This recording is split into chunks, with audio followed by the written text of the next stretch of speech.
So good morning or good night, depending on where you are, and welcome to another album review of The Shield Dude in the Couch. I'm your host, Hector, and I'm joined again by Señorita Sabrosura, who's been away for a few weeks, but she's back, and we're going to talk about the new album by the band Death Cab for Cutie, and I'm going to show the picture of the album. This is the cover, and it's called the name Asphalt Meadows. Asphalt Meadows.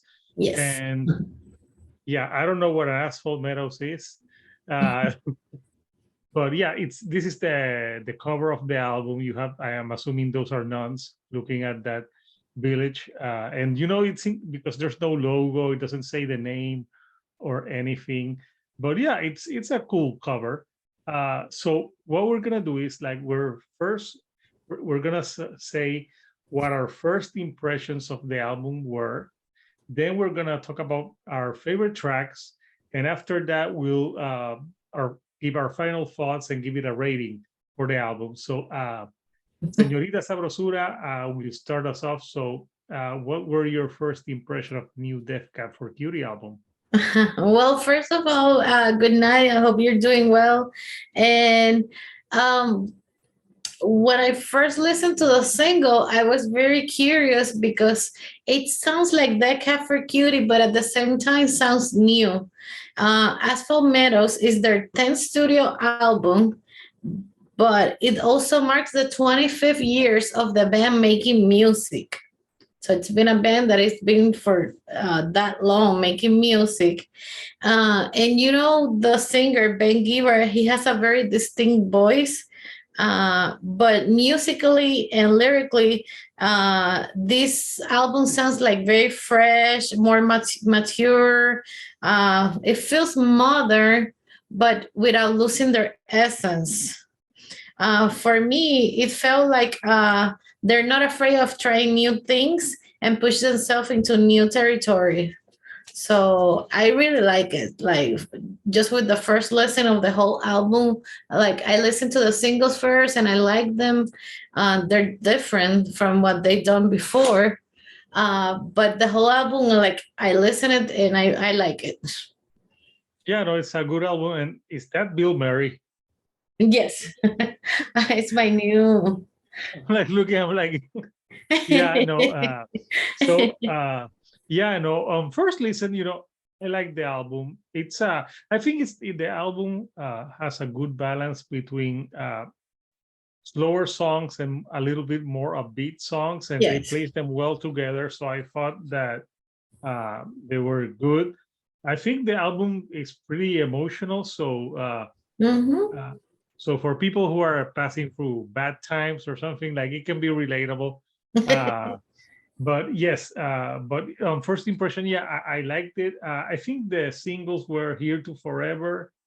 I don't know how to survive, and I'm not sure what. I think there No, was it another was one, right? Roman Candles. The first Roman Candles. Roman Candles, Here to Forever, and then the other one is Fox Glow Through the Clear Cut. Okay, yeah, I don't know why I thought the other one was a single, but yeah, I think it's a strong album. Uh, I think I liked it better than their last one, even though Okay. I think this album, maybe it's because I think they wrote it in the pandemic time, so it feels uh It like feels very relatable. very relatable about feelings of like loneliness, Mm-hmm. uh survival. Plus there's like a song saying that he misses strangers more than friends, Yes. which I thought was interesting. But yeah, on first listen, I liked it, and I listened to it a little bit more, to get prepared for this joint album review. And I still like it. I think it has uh, like it has their essence, like you said, but it also has like some modern production. And Mm-hmm. Ben Gibbard, he sounds great. I think he's got a very emotive voice without being super emo.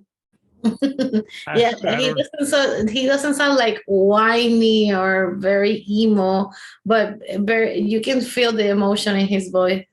Yeah, so yeah, I think I really liked it in that respect. So were my initial thoughts after listening for the first time to this new Def Cab for Cutie. So now what we're gonna do, we'll talk about a few tracks that we thought were our favorites. So I'll have Señorita Sabrosura start us off. Okay. Well, I think the song I don't know how I survive. It's a great opener. You can feel the energy build up and what are you gonna get in the whole album, and it explodes halfway. Like it starts low and halfway it explodes, and like you said, it's an album, and this song you can feel that it's influenced by the pandemic and the quarantine. He's describing like the late nights, that when you're desperate just to get to the next morning. Like, yeah, I really like that song. I also like Roman Candles. For me, that was like the perfect single to start promoting the album. and it's a shorter song. It's a very short song, but I like it. It says it's been a battle just to wake to greet the day, and then but I'm learning to let go. It's a song about the anxiety and the sense of dread we all felt during the pandemic, and we all have this tendency to cling to fleeting moments, but you have to learn to let go, and that's what he said. Like, learn to let go. We do. And then another song I like is La Asphalt Meadows, the title track. That song felt like very Deca for Cutie, old school, and it makes you feel like you're not that lonely. Like there's more people like you out there. And I think it captured the whole sentiment that we've been going through last couple of years. My personal favorites are Here to Forever. That I heard an interview. He said that song is like a nod to his wife, like an inside joke he has with his wife. They like to watch old movies, and they always say, "You know, that person is already dead," and he put it in a song. Nice. Yeah, that's a good song. Very catchy. Yeah, it felt very nostalgic, and it's for me, it's a song that I want to play loud in my car, singing with the windows rolled down. Like, I really like it. And then another song that people find strange, but I like it. It's like Fuzz Glow Through the Clear Cut. It's very unique because it has spoken word. Yeah, and it's very depressing. It's very, very, I wouldn't say depressed. I feel like bittersweet, maybe. But I wonder, Ben Giver, he curated an album tribute to Yoko Ono. And I wonder, like, I think I feel her influence in that song, because she has many songs where she uses spoken word. So I felt spoken word, something like it has to be done like really well. really well. Like sometimes like it can totally take you out of the song unless it's like, I'm not huge on spoken word unless it fits the song. But I think it fits that song. Like, yeah, because it has like a great guitar and piano to accompany. I think it feels like very hopeless, but with a beautiful melody. I think he did a good job because he's a good storyteller too. Yeah, I remember in the pandemic he was doing those concerts. Yes, like those shows that he did, and he played their songs. He played other songs. They were really good. mm-hmm. Really interesting. And I wonder if because he did that album tribute to Yoko Ono, like he was listening to her music to get ready for that album, and that influenced him. That might inspire that song. Yeah, but I know he's also a fan of John Lennon, And the next song I really like, I'll Never Give Up on You, remind me of a song of John Lennon with the Plastic Ono Band. The song is called God. And in I'll Never Give Up on You, Ben Giver sings here that he's giving up on everything except you. In John Lennon's songs, he said, I don't believe in basically anyone, anything. I just believe in me and Joko. It's like, it reminds me that song too. So I know he's a Lennon and Joko fan. So I think in this album you Maybe, can feel his influences. yeah. So Yeah, yeah, and then the song that you said, I miss strangers. Like these days, I miss strangers more than I miss my friends. Like we can all relate. Like after being 2 years, like at home quarantine, like you start feeling like, oh, I want to go out and meet people and talk to strangers in bars, restaurants. And then that song, I Miss Strangers, at the end, it gave me like a very Pink Floyd vibe. I don't know if you catch it. yeah. No, I'm trying to remember. I don't think I caught it, but yeah, Yeah, it's at the end, like some guitar riffs. It gave me that Pink Floyd vibe. nice. So Yeah, yeah, so. you probably you I think you reviewed the whole album, Señorita. Well, I like it. I like almost every song. Like I Yeah, know, now like everyone watching this period is like, so what is he gonna say? He just reviewed the whole album. well, maybe you have a different thought from No, the no, same yeah, no, of song. course. Yeah, no, I can add to it. So yeah, I think all it. I think there's. I didn't think there was like a weak track. I think they were all solid. Maybe there was songs that I didn't like as much as others. You didn't mention Pepper. Oh, So I like Pepper, I Pepper. liked it because yeah, that song. Yeah, It I has think that it's about. like acoustic elements. It had acoustic elements, and he's singing about he's seeing someone for the last time.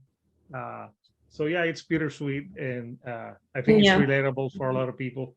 Uh, and I think I really like "Here to Forever." I think that's a like a beat single, and I Mm-hmm. it's good because it's like the fifth song of the album, and it like picks up the pace because I think Rand McNally's like it's like a more slower song. I still don't know who Rand McNally is. Did you No, check who but that Red is? McNally, Pepper, and Fragments from the Decade, Mhm. there were like slower songs at the end, but they feel very emotional and melancholic, bittersweet. Yeah. Oh, I also love I don't know how I survive because yeah, even that though was, it's about pandemic, I think it can be you can take it to any other situation, not only pandemic, but it can be breakups. It could be like sickness. It could be just Mhm. like surviving everyday life. So I think it's a song that it's not only like you would say like pandemic. I think it could be interpreted for different subjects, and I like it that it starts slow, but it starts picking up the pace. Building up. Yeah. And I think maybe I'm analyzing the song that way. Maybe it's picking up the pace because when it's picking up the pace, it's like how he's like not letting like depression or nothing take him down, and he's like keeping on surviving. So maybe that's why it starts slow and it starts picking up, and he starts like uh, just living. Uh, Yeah. it could be that it was written that way, and then it goes into Roman Candles, and I thought that was interesting because that's a like a more faster pace, like a 2 minute and a half song. So Yeah. yeah, I thought it was interesting. It gave me a little bit of like Blur vibes, a Of little what? bit. Blur, the band Blur, Blur? Oh, okay. Yeah. a little bit of those vibes. But yeah, I like Me Strangers. I think I don't. I think the songs that I maybe didn't latch on too much were "Wheat Like Waves" and "Fragments from the Decade." Uh, those one didn't stand out as much to me. And I'll Never Give Up on You is interesting because it's like more like a sing along, more upbeat. So I enjoyed that as well.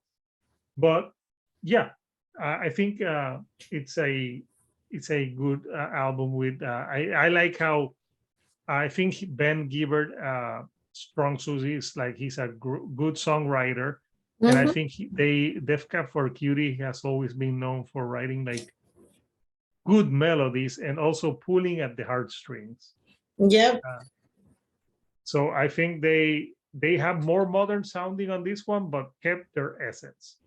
So those are basically we almost mentioned every song. So Yep.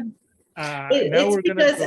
Mhm. maybe one or two songs they don't stand up like the others, but they're not bad songs. No, It's all good songs. no, it's not like for example, when we talked about the last Interpol album, that it was Yeah. like hard to get into. This Mhm. one, no, I got into it. I like the songs, I like the melodies. So now we're gonna say um, what we our final thoughts and what we would rate the album.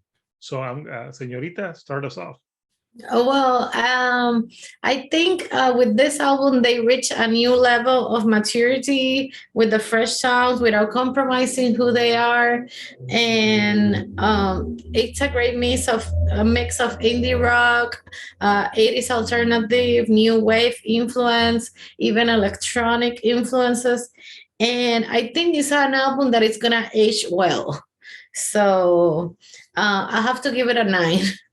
And and Yeah. I know they have a lot of albums. How would you? We're doing something different. How would you? I know it's very new, so it's hard to put when an album is new, like put it in a rating of like all their albums because there's other of the albums that you listen so long. Yes. Well, I know for me, like Plants and Transatlanticism and Narrowster, they were life-changing albums. And this doesn't feel like a life-changing album, but it's a good album. Maybe like a life bumping album. It bumped you, but it yeah. Yeah, Yeah. with Death Cab for Cutie, I could say I'm more of a casual listener. I'm not like a hardcore fan like you, but I always thought they were good. Uh, but I think because you worked at Hot Topic, Yep.